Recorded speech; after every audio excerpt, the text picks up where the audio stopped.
오늘은 우리 믿음의 6화 원칙 마지막 시간 왜 하는 주제를 가지고 오늘 말씀을 같이 듣겠습니다. 제목으로 바꾸면 왜 믿게 하시는가입니다. 따라합시다. 왜 믿게 하시는가? 주어가 누굽니까? 이렇게 나오면 문장이 이렇게 되어지면 주어가 하나님이시겠죠. 하나님은 왜 우리에게 믿게 하시는가? 하나님은 왜 나를 믿게 하시는가? 이렇게 접근할 수 있겠습니다. 그런데 왜라는 이 주제를 가지고 믿음의 이때요 말씀을 준비하자니 한 가지가 아니라 동시에 두 가지 질문을 이 주제에서 다루어야 한다는 사실을 제가 알게 되었습니다. 방금 제가 말씀드린 이 하나님 편에서의 왜가 있고 또 하나는 죄인인 우리 편에서의 왜가 있습니다. 하나님 편에서 왜 하고 질문을 생각해 보자면 그것은 방금 제가 말씀드린 바대로 왜 믿게 하시는가? 주어는 하나님이십니다. 하나님은 왜 나를 믿게 하시는가 하는 이런 질문으로 우리가 접근할 수 있습니다. 그리고 죄인인 우리 인간 편에서 왜 하고 질문을 생각해서 굳이 그것을 문장으로 만들면 그것은 왜 믿어야 하는가라는 질문이 됩니다. 나는 왜 믿어야 하는가? 하나님은 왜 우리에게 예수를 믿게 하시는 것이고 그리고 또 우리는 왜 굳이 예수를 믿어야만 하는 것인가 하는 이 두 가지의 질문 앞에 우리는 오늘 말씀을 통해서 오늘 응답받길 바랍니다.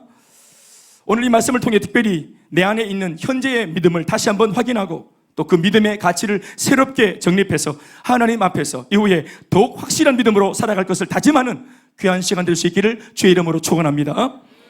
그런데 설교를 준비하면서 놀라게 된 사실이 뭔가 하면 제가 앞에서 언급한 이 두 가지의 질문이 사실은 두 개의 답을 요구하고 있지 않다는 것을 제가 알게 된 것입니다.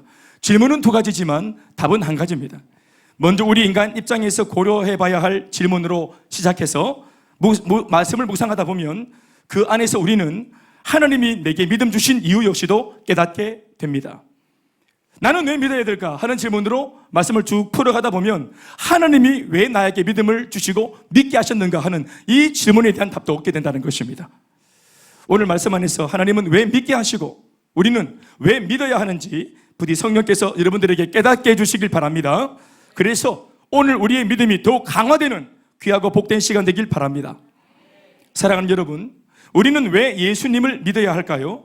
또 우리는 왜 믿어도 하필 예수님을 믿어야 할까요? 믿을 수 있는 다른 대상이나 존재도 많은 것 같은데 왜 우리는 굳이 그 믿음의 대상이 예수여야만 하는 겁니까? 우리네 인간이 예수님을 반드시 믿어야 하는 가장 큰 이유는 잘 들으세요. 죄 많은 우리 인간이 예수님을 반드시 믿어야 하는 가장 큰 이유는 심판을 면하기 위해서입니다. 믿음의 문제는 곧 생명과 죽음에 관련된 문제입니다. 사느냐 죽느냐 하는 문제입니다. 그것도 영원이라고 하는 시간대가 거기에 붙으면서 영원한 생명과 영원한 죽음을 결정짓는 문제입니다. 믿음의 문제는.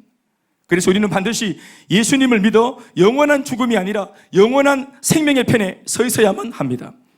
히브리서 9장 27절 말씀을 보면 인생의 무상함과 더불어 그 인생이 저물고 난 뒤 그 죽음 이후에 곧장 일어나는 그 상황 하나가 어떤 것인지에 대해서 매우 중요한 단서를 우리들에게 들려주고 있음을 우리가 발견하게 됩니다. 그것은 다른 것이 아니라 심판입니다. 죽음 뒤에 곧장 일어나는 또다시 진행되어지는 그 어떤 사건, 그것은 심판이라는 사건입니다. 말씀을 보면 한 번 죽는 것은 사람에게 정해진 것이요 그 후에는 죽음 후에는 심판이 있으리니. 한번 읽어봅시다. 시작. 한 번 죽는 것은 사람에게 정해진 것이요 그 후에는 심판이 있으리니. 이것이 바로 죽음이 끝이 아니고 죽음 뒤에 또 다른 사건이 존재한다는 단서입니다. 이 한 구절은 비록 분량적인 면에서는 성경 66권 전체에 비해서 보잘것없는 아주 적은 양의 한 구절의 말씀에 불과하지만 무게감으로 보자면 성경 전체의 내용을 대신할 수준의 말씀입니다. 한 번 죽는 것은 사람에게 정해져 있다라는 것과 그리고 그 죽음 이후에는 심판이 있다라고 하는 이 성경의 경고와도 같은 대선언은 이 땅을 살아가는 모든 인간들이 반드시 들어야만 하는 말씀이 아닐 수 없습니다. 왜냐하면 우리가 원하든 원치 않든 죽을 것이고 우리가 원하든 원치 않든 반드시 우리는 죽음 이후에 심판 앞에 서게 될 것이기 때문이며 우리가 반드시 원하든 원치 않든 우리가 직접 체감하고 우리가 직접 경험하게 될 사건이기 때문에 그렇습니다. 그래서 가급적이면 이 세상 모든 사람들이 이 죽음에 대한 말씀과 죽음 이후에 있는 심판에 대한 말씀을 반드시 들어야만 합니다. 우리에게 너무나 중요하고 이 문제가 우리의 영혼을 결정짓는 문제가 되는 것입니다. 오늘 저나 여러분 같은 인간들이 영원할 것 같이 불나방같이 자신의 인생을 불태우다가도 한순간 연기처럼 사그라지는 죽음을 피하지 못하는 이유가 바로 여기에 있습니다. 한 번 죽는 것은 뭐라고요? 사람에게 이미 정해져 있다. 이미 죽음이 정해져 있다. 저와 여러분들이 한 번은 죽는다는 사실, 이것은 정해져 있다라는 말씀 때문에 우리가 죽는 겁니다. 이 정함 때문에 우리가 죽는 거예요. 이 말씀을 보면 사람의 죽음을 정하는 존재가 있다는 사실을 우리가 알 수 있죠. 누군가가 이것을 정하고 있는 것입니다. 정하고 있어요. 죽음을 정하고 있습니다. 사람의 죽음을 정할 수 있는 존재는 역으로 말해서 사람의 생명 탄생을 정하는 존재여야만 합니다. 나라고 하는 존재를 살게 하신 분이 나라고 하는 존재의 죽음도 정할 수 있는 것입니다. 결국 이런 맥락에서 볼 때 나의 죽음을 유일하게 정할 수 있는 분은 창조주라는 말이 되는 것입니다. 그렇다면 우리는 또다시 물어야 합니다. 우리 인간들에게 생명을 주신 그 좋으신 창조주가 생명까지 줄 정도로 참 선하고 좋은 그분이 왜 우리가 죽을 수밖에 없도록 이런 몹쓸 원칙을 정해놓으셨는지 말입니다. 이걸 물어야 하겠죠. 이런 원망과 불평 앞에 성경은 이미 벌써부터 이렇게 대답을 내놓고 있습니다. 창세기 2장 16절에서 17절 말씀입니다. 여호와 하나님이 그 사람에게 명하여 이르시되 동상 각종 나무의 열매는 네가 임의로 먹되 선악을 알게 하는 나무의 열매는 먹지 마라. 네가 먹는 날에는 반드시 죽으리라 하시니라 했습니다. 선악을 알게 하는 나무의 열매를 먹는 날에는 네가 반드시 죽게 된다. 그러니까 처음으로 죽음에 대한 이야기를 하는 장면입니다. 생명력으로 충만한 그 창조의 그 에덴 동산 안에서 이제 6일 동안 하나님 아버지의 그 창조의 어떤 역사를 통해서 이 땅의 모든 천하 만물이 전부 다 생명력 있게 태동한 거 아니겠습니까? 아멘 아멘. 다 생명의 원천인 주님으로부터 생명이 다 주어져서 이 땅의 창조로 피조되어진 모든 생명체들은 다 하나님의 생명을 가지고 있는 겁니다. 아멘 아멘. 에덴 동산은 말로 못하는 생명의 동산이었고, 그런데 이렇게 생명력이 충만한 이런 창조의 이야기 중심에 또 흐름 속에 왜 이런 죽음의 이야기가 들어올 수밖에 없었는가? 왜 죽는다는 이야기를 하고 계실까 하는 것 우리가 고민해 봐야 되는 것입니다. 창세기에 등장하는 그 완벽한 에덴 동산 파라다이스 안에 이미 죽음이 있었다고 성경은 설명합니다. 성경은 이 사실을 부인하지 않습니다. 왜냐하면 이 죽음은 그 당시만 해도 아직 인간에게 상관이 없는 것이었고, 오히려 이 죽음이라고 하는 두려운 영역이 근거리에 있다는 사실은 역으로 오늘 내가 누리고 있는 이 생명의 가치가 얼마나 위대하고 놀라운 것인지를 깨닫게 해주는 감사의 장치가 되어주는 그런 역할을 하는 것입니다. 아멘이십니까? 죽음이 비록 무섭고 두려운 것이긴 해도 선악과를 손대지 않는 한은, 하나님의 말씀을 잘 지키는 한은 결코 인간에게 이 죽음이 적용되는 일이 없을 것이라고 이미 하나님께서 죽음에 대한 피할 길과 더불어 이 생명의 풍성함을 지속적으로 누릴 수 있는 비밀도 전부 공개해 놓으셨다는 사실을 우리는 주목해야 합니다. 그래서 하나님은 언제나 선하신 분이십니다. 아멘이십니까? 어떤 분은 말하기를 이런 선악과를 만들어서 왜 사람을 골치 아프게 만들고 왜 사람을 호기심을 자극시켜가지고 그 선악과를 따먹게 만드는 바람에 타락하게 만들었는가, 이렇게 하면서 하나님을 불평하는 분도 계십니다. 선악과의 기능은 인간을 골팔 먹이려고 하는 기능이 아니라 오히려 하나님의 사람들이 하나님 앞에 모든 것을 가능하게 누리고 또 축복을 받으면서 안 되는 것 하나 좀 있다는 것을 통해서, 내가 안 되는 것 하나 좀 있다는 것을 통해서 모든 것이 다 되고 하는 그러한 찰나에 자칫 교만해질 수도 있는 우리들에게 제동장치를 걸어서 하나님을 떠올리게 만들어주는, 하나님을 기억하게 만들어주는, 아멘이십니까? 선한 영향력을 주는 은혜의 축복의 하나의 장치였습니다. 선악과는 나쁜 것이 아니에요. 그러니까 하지 말라는 것을 안 하면 되는 겁니다. 아멘이십니까? 인간의 죽음은 절대로 하나님의 뜻이 아닙니다. 하나님은 인간에게 모든 것이 가하도록 축복을 주셨고, 다만 그 축복 안에서 교만해지지 않고 하나님을 축복을 누리고 있는 중에도 하나님을 기억하도록 선악과를 통해 경계를 그어주신 것입니다. 사람이 모름지기 다 되고 자꾸만 되면 나중에는 하나님으로부터 비롯되어진 축복인 줄 모르고 내가 원래부터 잘나서 그런 줄 압니다. 착각한단 말이에요. 언제나 내가 잘하는 것이 아니라 내가 잘하더라도, 내 인생이 잘 풀리더라도, 모든 게 축복이더라도, 모든 게 가할지라도 이 모든 것을 가하도록 축복 주신 분이 내 뒤에 있는 진정한 인생의 주원은 언제나 하나님이라는 사실을 기억해야 되는 것입니다. 그것을 기억하게 만들어주는 한 가지 장치가 안 되는 것 하나 있다. 선악과, 절대로 먹어서는 안 되는 거 하나 있다. 너조차도 에덴 동산에서 주인처럼 떵떵거리더라도 너조차도 안 되는 거 하나 있다. 너도 지켜야 될 것이 있다. 네 위에 주님 계신다. 아멘이십니까? 이것을 지키면 오늘 내가 누리는 이 축복은 지속적이고 영원한 것입니다. 그러면서도 하나님을 잊어먹지 않을 수 있는 것입니다. 죽음이라는 것은 선악과를 먹지 말라는 하나님의 명령을 어겼을 때 나타나는 결과물이지, 인간을 죽이시려는 목적으로 만들어 놓은 것, 정해 놓은 것이 아닙니다. 함정이 아니에요. 은혜와 축복을 더욱더 도와줄 수 있는 장치입니다. 그런데 이 사실을 헤아리지 못하여 하나님의 말씀을 저버리고 죽음을 자신의 운명으로 끌어들인 장본인은 인간입니다.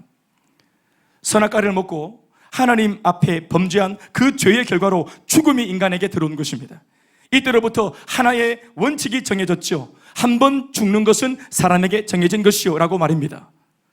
이럴 때부터 이 죽음이 사람에게 적용되면서 사람은 죄로 말미암아 한 번은 죽게 되는 이 원칙이 정해진 것입니다. 하나님이 만든 이 죽음, 네, 하나님이 죽음을 만든 거 맞습니다. 선악과 비밀 속에 담겨 놓았죠. 하나님이 만들어 놓은 이 죽음은 원래는 사람에게 적용한 원칙이 아닙니다. 그런데 죄와 타락으로 인하여 이 죽음이 사람에게 정해진 죽음이 된 것입니다. 결국 인간이 숙명적으로 경험하게 되는 이 죽음은 죄의 결과물인 것입니다. 우리 인간은 우리 자신의 죄 때문에 죽는 것입니다. 그런데 성경은 죽음으로 끝이 아니라 그 죽음 뒤에 무엇인가 본격적으로 진행된다는, 무엇든 사건이 진행된다고 하는 이런 암시를 강하게 적고 있습니다. 어떤 면에서 더 큰 문제는 죽음이 아니라 성경은 뭐라고 말하냐면은 죽음 뒤에 있는 진행되어질 한 가지 사건이 훨씬 더 너희들 인간들에게 더 큰 문제다. 너희들 이걸 정말 주목해야 된다. 이렇게 강조하며 말하고 있습니다. 이런 사실은요, 사실 성경이 아니고서는, 우리가 성경을 읽어보지 않은 다음에서는 절대로 알 수가 없는 단서들입니다. 바로 이래서 이러한 면에서 예수 믿고 하나님 말씀을 읽을 수 있다는 것, 볼 수 있다는 것은 우리한테 큰 축복인 것입니다. 죽음으로 모든 것이 끝나는 것이라고 알고 있는 우리 인간들에게는 죽음 이후에 대한 정보를 듣는 것 자체만으로도 충격이 아닐 수 없습니다. 그러나 성경 히브리서 9장 말씀은 이 사실을 매우 담담하게 한 문장으로 이어 바로 선언하고 있습니다. 한 번 죽는 것은 사람에게 정해진 것이요, 바로 한숨에 뭐라고 말하고 있습니까? 그 후에는 심판이 있다. 이 죽음이 심판으로 바로 곧장 이어진다는 것이 어떤 의미냐? 오늘 말씀 보시면 이 짧은 구절 안에 두 가지 사건이 다 나열되고 있죠. 한 번 죽는 것은 사람에게 정해진 것이요, 그렇기 때문에 죽을 것인데 죽음으로 끝나는 것이 아니라 그 죽음 이후에는 반드시 심판이 있으리니 하는 것입니다. 우리가 국어 공부를 조금만 했다면, 문장을 읽을 수 있는 센스가 조금만 있다면, 오늘 이 문장에서 정말로 화자가 이 말씀을 전하는 이 메신저가 강조하고 싶은 단어는 죽음이 아니라 심판이라는 것을 우리가 알 겁니다. 훨씬 더 중요한 것은, 큰 문제는 죽음이 아니라 심판이다 하는 것이 바로 이 말씀을 전하고 있는 하나님의 강한 메시지입니다. 대부분의 사람들은 이 한 문장에서 50% 정도는 동의하지만 나머지 50%는 절대로 동의할 수 없다라고 그런 입장을 고수합니다. 우리는 그들을 소위 불신자라고 부르는데 불신자들의 생각이 그와 같습니다. 대부분의 불신자들은 이제껏 자신이 눈으로 직접 목격해왔고 이미 알고 있는 이 죽음이라는 사실에 대해서는 다른 의견이 없이 받아들입니다. 마치 하나의 정해진 원칙처럼 이 죽음은 진행되어지고 있고 그 누구도 이 원칙을 막을 수 없다는 사실에 대해서는, 죽음은 그런 것이라고 하는 것에 대해서는 불신자들도 이건 다 아는 사실이에요. 왜냐하면 직접 자신들이 본 적이 있고 또 간접적으로 체험한 적이 있기 때문에 그렇습니다. 그래서 죽음에 대한 이 이야기는 아무도 막을 수 없다, 누군가가 정한 것처럼 이 원칙이, 대원칙은 아무도 못 말린다, 이 죽음에 대한 생각은 성경과 동일한 입장을 가집니다. 그러나 그것이 무엇 때문인지, 누구 때문인지 모르지만 결코 피하거나 막을 수 없는 이 죽음의 원칙을 보면서 죽음은 이미 정해진 것이다라고 오늘 같은 이 성경을 말해주면 믿지는 않아도 결국 부인하지는 않습니다. 그런데 이 죽음보다 더 큰 문제는 정작 그 죽음 이후에 진행되는 사건인데 사람들은 이것을 믿지 않으려고 합니다. 그것이 바로 심판입니다. 죽음이 확실한 사실이요, 죽음이 정해진 원칙인 것처럼 죽음과 바로 맞닿아 있는 이 죽음 이후의 심판 역시도 확실한 사실이요, 확실한 정해진 원칙입니다. 심판은 누가 합니까? 인간의 생명과 죽음을 주관하시는 분이 인간의 심판도 주관할 수 있는 것입니다. 그래서 하나님이 인간을 심판하시는 것입니다. 한평생 죄인의 신분으로 살다 온 모든 인간들에게 내려지는 심판의 결과는 볼 것도 없이 유죄이며 guilty, 유죄이며 그 죄에 대한 결과는 사형, 즉 죽음입니다. 죽은 자가 어찌 다시 죽을 수 있겠는가 싶겠지만 성경은 분명히 말씀하시기를 죽은 자가 다시 심판받아 죽는 둘째 사망이 있다고 말씀하십니다. 그러니 육체적으로 죽는 것은 말하지 않아도 알겠지만 첫째 사망이요, 죽음 뒤에 반드시 받는 심판 속에서 심판받아 거기에서 우리가 사형언도를 받고 죽어지는 그 불못에 떨어져서 지옥에 떨어지는 그 죽음은 둘째 사망, 그게 진짜 무서운 사망입니다. 그런 것이 있다고 말씀합니다. 요한계시록 20장 13절로 14절 말씀을 다 같이 읽어보시겠습니다. 시작.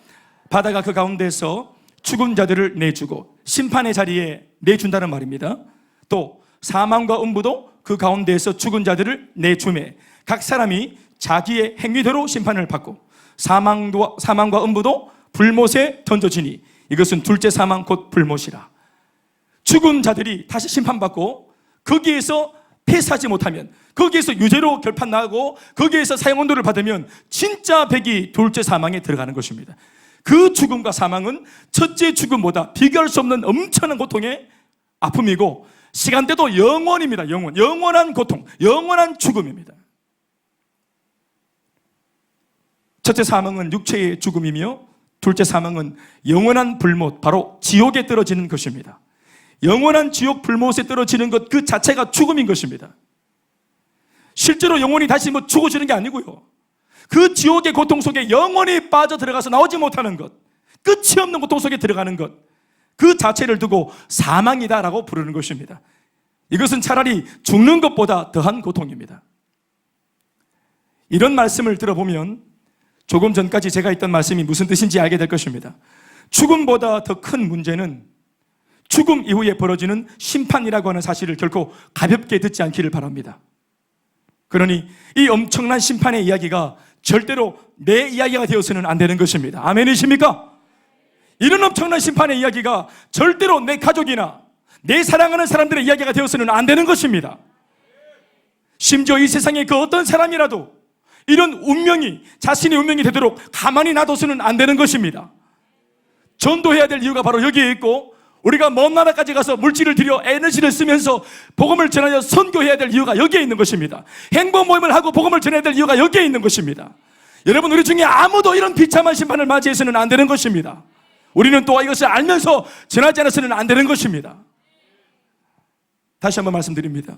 저는 조금 전 한평생 죄인의 신분으로 살다 온 모든 인생들에게 내려지는 심판의 결과는 볼 것도 없이 유죄며 그 죄에 대한 결과는 사형, 즉 죽음이라고 말씀드린 바 있습니다.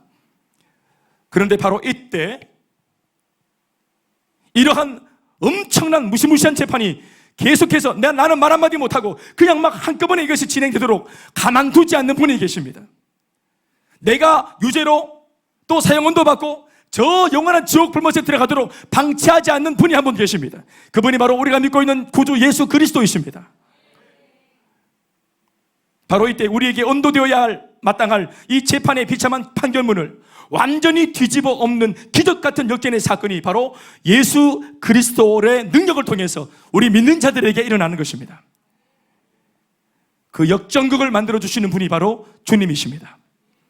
주님은 마치 변호사와 같이 우리로서는 절대로 항소할 수 없는 우리의 모든 혐의를 반박해 주시고, 그 항소와 반박의 유일한 증거는 예수 그리스도를 믿는 바로 우리의 믿음인 것입니다.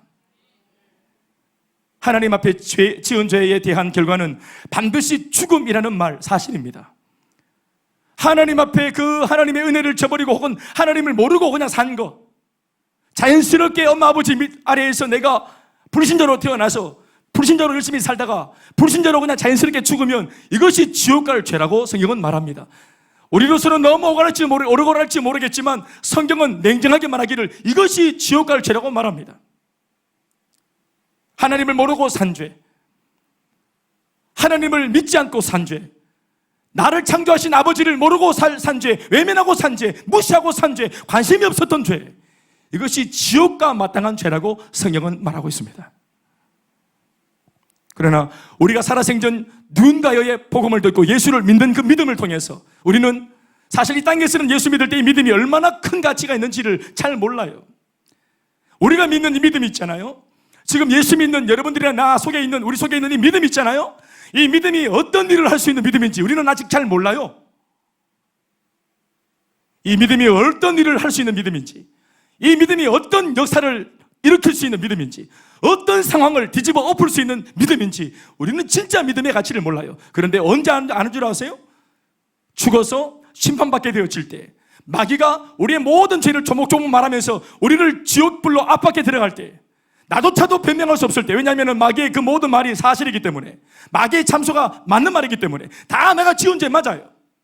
마귀가 끊임없이 하나님 앞에서, 심판주 앞에서 우리를 그렇게 불못으로 몰아넣어갈 때 예수님이 변호사가 되셔서 일어나셔서 우리 안에 있는 믿음을 이야기하시면서 그가 행한 모든 것이 죄가 맞고 마귀가 오늘 말하고 있는, 언급하고 있는 모든 죄가 사실이지만, 그러나 그가 살아생전 내가 자신을 위해서 죽었다는 이 대속의 은혜를 믿고 십자가를 믿었은즉 그의 모든 죄가 대속받아 용서되었다고 주님이 선언해 주시는 것입니다.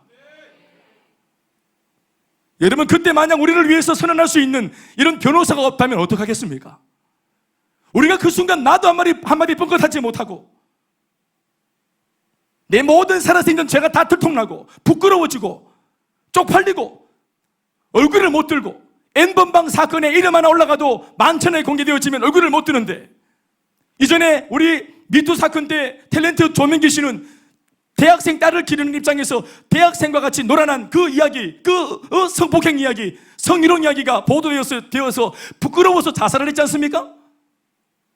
죽고 싶을 정도의 수치감, 모멸감, 마귀가 그 죄를 다 까발릴 때, 우리를 지옥 불못으로 막 밀어넣을 때, 한마디 말 못할 때, 사랑하는 여러분, 그때 우리가 가지고 있는 이 믿음 하나가 예수님을 우리 앞에 불러 세우고, 예수님은 나의 믿음 하나를 담보로 내 모든 죄가 용서받았다고 말씀해 주시는 것입니다. 이 믿음이 영원한 운명을 바꾸는 것입니다. 우리의 영원한 주소를 옮겨내는 것입니다. 믿음이 그러한 가치인 줄로 믿습니다.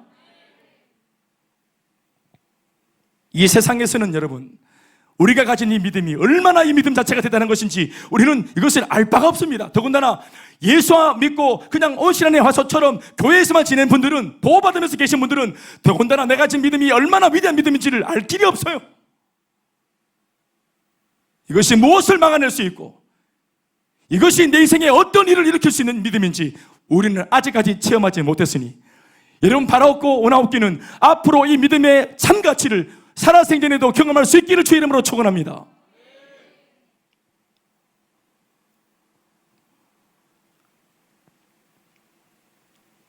죄인인 내가 감당해야 할 이 유죄라는 판결과 그 판결문에 따른 사형 언도와 그 사형 언도에 따른 죽음, 이 전부를 나를 대신해서 2000년 전 이미 담당해 주신 분이 계시는데, 그분이 바로 우리가 지금 믿고 있는 바로 예수 그리스도이십니다.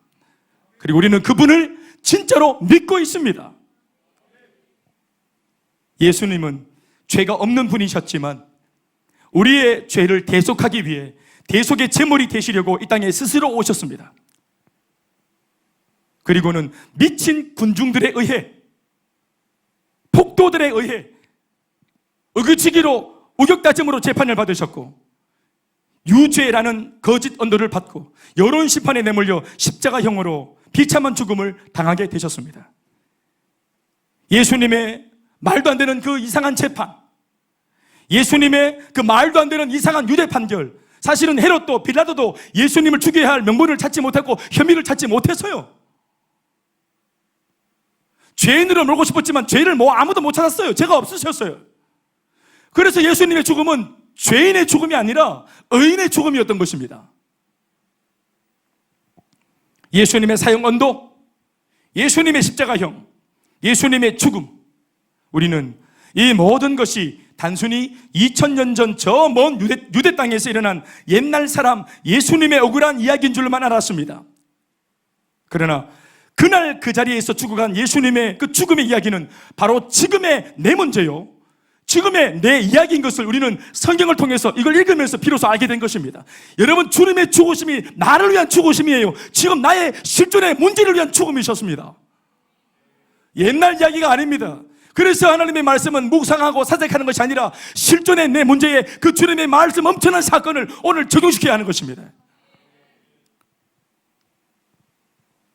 심지어 반드시 내가 경험해야 할 내 죽음과도 상관이 있는 십자가의 사건이었으며, 그 죽음 이후 반드시 진행될 내가 만날 심판과도 상관이 있는 사건임을 오늘 우리는 말씀을 통해 비로소 알게 되는 것입니다.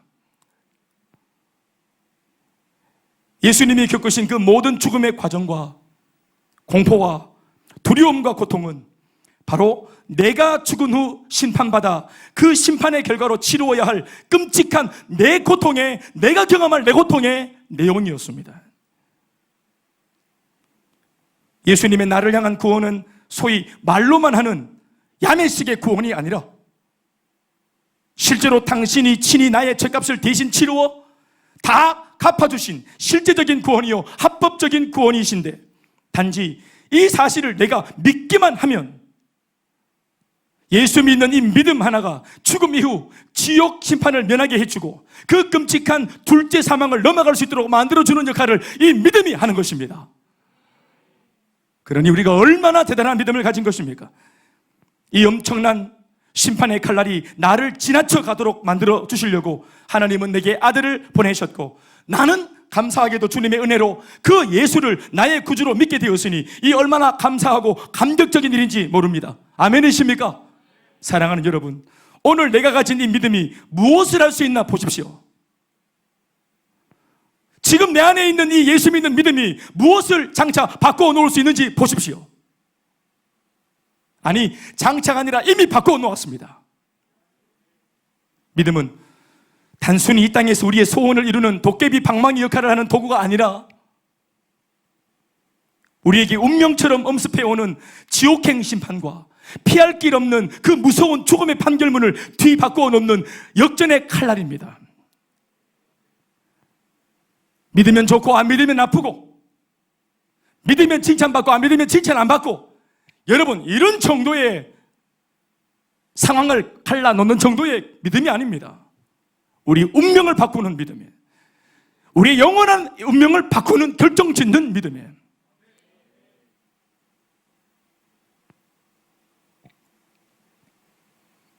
우리는 잘 몰랐습니다.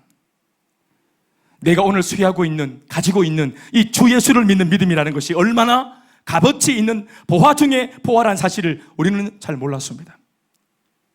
그러나 오늘 이 말씀을 통해 죽음과 관련하여 또 심판과 관련하여 이 믿음이라는 것이 어떤 좋은 결과를 일으킬 수 있는 것인지 우리가 알게 되었을 때, 결국 이 사실이 아직은 죽음과 심판이 멀게 느껴지는 오늘의 우리들에게 이것이 주는, 오늘 우리들한테 주는 효과는 뭘까요? 아니, 무엇이어야 할까요?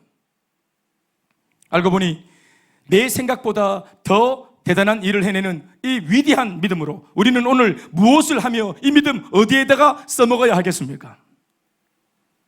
우리 아직까지는 죽음에 써먹을 수 없고 아직은 심판에 써먹을 수 없는데, 그러나 말씀을 들어보니까 이 믿음이라고 하는 것은 죽음도 심판도 다 통과하도록 돌파하도록 만들어주는 대단한 믿음이라고 하였으니, 우리는 이 사실을 지금 알았으니 살아생전 아직까지는 죽음과 심판이 멀지만 우리는 이 대단한 믿음을 어디에다가 써먹을 겁니까? 아니, 써먹어야만 합니다.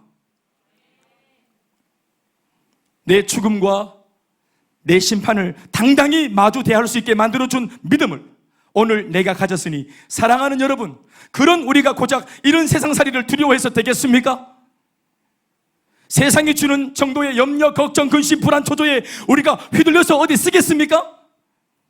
예수를 믿으면 더 이상 지지 않고 이기는 승리자가 된다고 하셨는데, 우리가 이길 수 있는 상대는 심지어 죽음과 지옥 심판이라고 하시니 죽음과 지옥 심판을 이기고 승리한 우리가 이 세상 사람 따위나 경제 문제나 건강 문제나 노후 문제 따위로 주눅 들고 기가 죽어도 되겠습니까? 강하고 담대하십시다. 강하고 담대하십시다. 사랑하는 여러분, 더 굳센 믿음으로 세상을 돌파해 보십시다. 좀 더 믿어 봅시다. 좀 더 믿음을 앞장세워 돌파해 봅시다. 믿음으로 기도해 봅시다. 여리고를 향해 소리도 질러보고 골리앗을 향해 돌도 던져보고 악한 질병을 만났으면 그 질병을 향해서 예수 이름으로 나으라고 명령도 해보고 성경이 할 수 있다고 하는 것들, 해보라고 하는 것들 좀 해봅시다. 뒤로 물러나 침륜에 빠지지 말고 선을 행하되 낙심하지 말지니 포기하지 않으면 때가 이르매 이루리라 하신 말씀대로 좀 더 인내해 봅시다. 믿어 봅시다. 요한복음 16장 33절 말씀을 통해 승리를 외치고 계신 주님의 음성을 생생히 우리가 듣게 됩니다. 다 같이 이것을 너희에게 이르는 것은 너희로 내 안에서 평안을 누리게 하려 함이라. 세상에서는 너희가 환난을 당하나 담대하라. 내가 세상을 이기었노라. 아멘. 세상에 계신 예수님을 믿는 우리들도 같은 승리가 있습니다. 승리하신 주님을 믿으면 예수의 승리가 곧 내 승리가 되는 것입니다. 또 고린도전서 15장 55절도 읽어봅시다. 시작. 사망아 너의 승리가 어디 있느냐? 사망아 네가 쏘는 것이 어디 있느냐? 할렐루야. 바울이 부활의 신앙 가지고 크게 큰 소리 치지 않습니까? 죽음아 사망아 네가 이기는 게 어디 있냐? 감히 나를 이길 수 있겠냐? 네가 활을 들어 쏘아서 사망아 네가 그 죽음을 인한 활을 쏘아서 넘어뜨릴 수 있는 그리스도인이 있나? 어디 한번 봐라. 불화살을 쏴대는 마귀를 향해서 오늘 믿음이 충만한 바울이 앞서 말하기를 어디 한번 쏴봐라. 죽음을 쏴봐라. 고난을 쏴봐라. 핍박과 박해를 쏴봐라. 사자굴에 집어넣고 불로 태워봐라. 승리하신 주님이 내 곁에 계시니 우리가 하나만도 아무것도 두렵지 않다. 아멘 아멘. 우리는 이제 힘주시는 내 주님의 말씀을 믿고 그 믿음으로 이렇게 선포할 수 있습니다. 우리는 주님처럼 세상도 이기고 죽음도 이기고 마침내는 지옥의 심판도 이겼노라고 말할 수 있어야 하는 것입니다. 아멘이십니까? 하나님께서 죄인인 우리를 사랑하셔서 우리를 대신하여 우리의 모든 죄를 대속하실 구세주로 우리에게 보내주신 분은 오직 예수님 한 분밖에는 없습니다. 아멘이십니까? 그래서 우리는 굳이 다른 것 아니라 이 예수님만을 구주로 믿고 따르고 주님을 인정하는 것입니다. 또 그 주님을 제대로 믿을 때 그 믿음이 죽음도 사망도 이기게 만들어 주는 것입니다. 석가를 믿는 믿음이 죽음을 돌파하게 만드는 것이 아니고 심판을 돌파하게 만드는 것이 아닙니다. 믿을 수는 있지만 믿는 것은 자유지만 그런 정도를 믿는 그런 대상 따위를 믿는 믿음은 신념은 자기 주장은 그런 이데올로기와 자기 철학은 결코 방금 말하고 있는 실존으로 우리가 반드시 경험하게 될 죽음이나 심판을 통과하지 못합니다. 우리를 지옥불에서 끄집어내지 못합니다. 사망과 음부에서 건져내지 못합니다. 오직 죽었다가 먼저 살아나신 분, 부활하신 예수님만이 우리의 참 승리자가 되셔서 우리가 그런 꼴을 당할 때 당신의 부활의 승리로 우리를 이렇게 세워주실 수 있는 것입니다. 도 닦아서 구세주가 되는 것이 아닙니다. 죽음을 진짜로 제압하실 수 있는 분, 죽음을 통과하신 분, 하나님 아버지의 생명의 충만함으로 부활하시고 사망과 죽음을 깨트려 이기신 분, 그분만이 우리들의 모든 죽음과 심판과 이 땅의 모든 수고와 문제를 해결할 수 있는 참 구주가 되시고 우리가 그분을 믿을 때 내 믿음이 진짜가 아니라 진짜이신 분을 믿을 때 내 믿음이 진짜가 되는 것입니다. 뭔 말인지 알겠습니까? 부처를 믿는 사람들도 자기 딴에는 진짜로 믿는다 합니다. 알라를 믿는 사람들, 그 무슬림들 자기 믿음이 진짜라고 합니다. 그리고 때로는 그 믿음에 대한 태도와 자세가 우리보다 더 진지합니다. 그러나 믿음을 참되게 만드는 진정한 믿음의 내용은 내가 얼마나 열심히 믿느냐 하는 것에 있는 것이 아니라 내가 믿는 그 대상이 누구냐 하는 것에 달린 것입니다. 진짜 신을 믿어야 그 믿음이 진짜 믿음이에요. 진짜 살아계신 하나님을 믿는 믿음이어야 내 믿음이 진짜 참 믿음인 것입니다.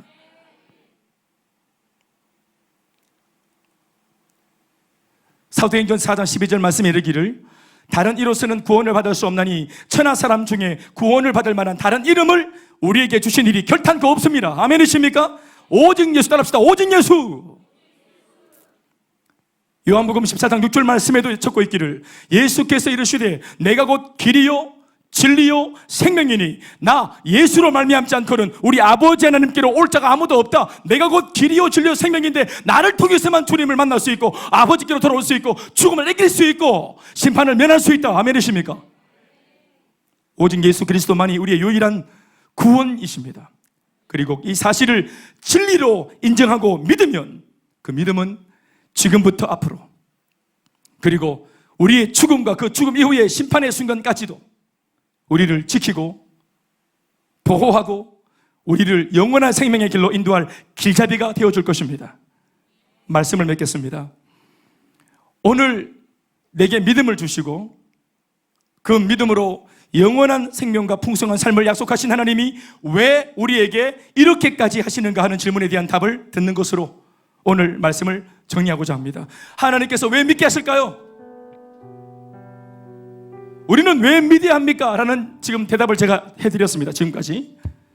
그러나 이 질문에 대한 대답을 풀어가는 과정 속에 왜 나는 예수를 믿어야 합니까? 라는 이 내용을 풀어가는 과정 속에 하나님이 왜 나한테 이렇게 죽음도 심판도 다 돌파할 수 있는 이렇게 굉장한 보화 중에 보화와 같은 이런 믿음을 다른 사람 아니라 나 같은 사람한테 주셨을까? 굳이 우리가 질문한다면 우리는 성경으로부터 두 가지를 듣게 됩니다. 첫 번째는 나를 사랑하시기 때문이다. 그리고 두 번째는 이 세상 사람들 모두를 사랑하시기 때문이다. 왜요? 하나님이 세상을 이처럼 사랑하사. 아멘이십니까? 나도 사랑하시지만 하나님의 사랑의 폭은 나의 생각보다 훨씬 넓고 광대한 사랑이에요.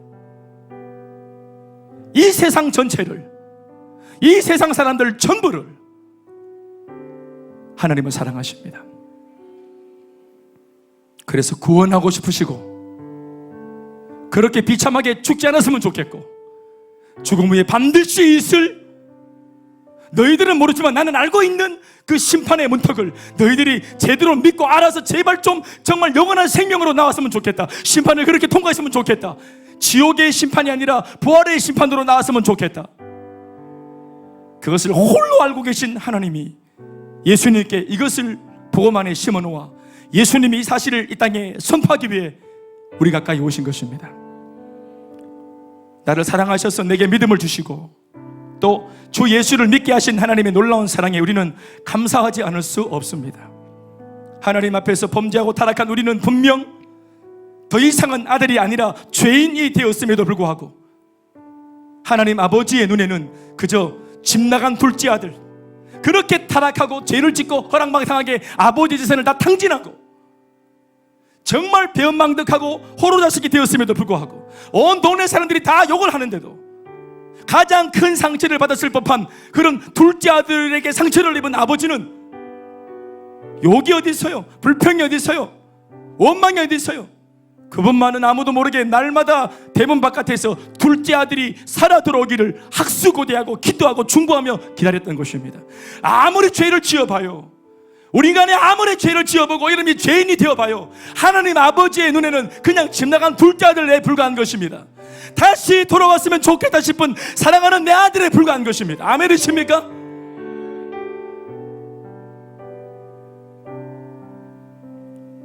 여러분, 이런 놀라운 사랑을 우리가 어떻게 거절할 수 있겠어요? 우리 이름 석자에 어떠한 죄를 덕지덕지 붙여놔도 하나님은 그냥 잠시 죄를 지은 내 아들이래요. 죄 지은 내 아들, 죄인이 아니라 죄 지은 내 아들, 잠시 방황하는 내 아들, 다시 돌아와서 신분을 회복해야 될 내 아들. 아멘이십니까?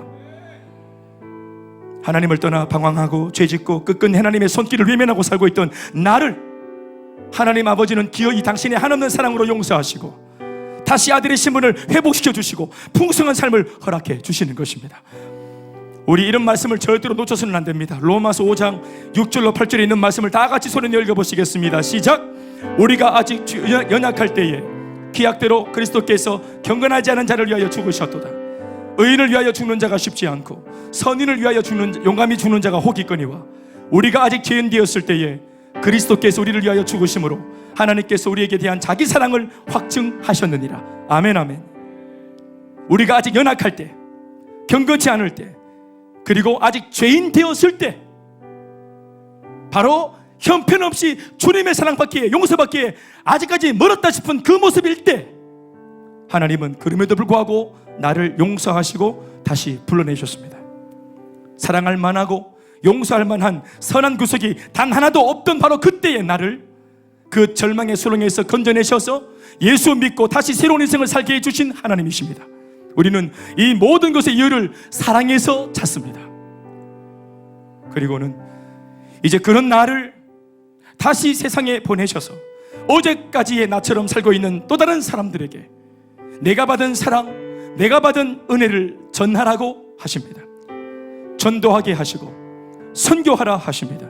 행복 모임으로, 아울리치로, 단기 선교로, 단기 선교사 파송으로 힘을 다하여 이 놀라운 은혜와 사랑과 용서를 전하라고 하십니다.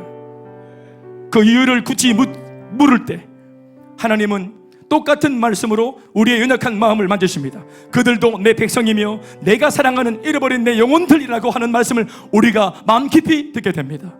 왜입니까? 주님 사랑하기 때문이다. 주님, 저들도 주님 사랑하십니까? 그들도 내 백성이다. 이 성에 내 백성이 많음이라. 오늘 본문 말씀, 주제 말씀 한 구절을 함께 읽으면서 설교를 마쳐보자 합니다. 베드로전서 2장 9절에 있는 말씀, 우리를 예수 믿게 하신 이유, 다 같이 시작.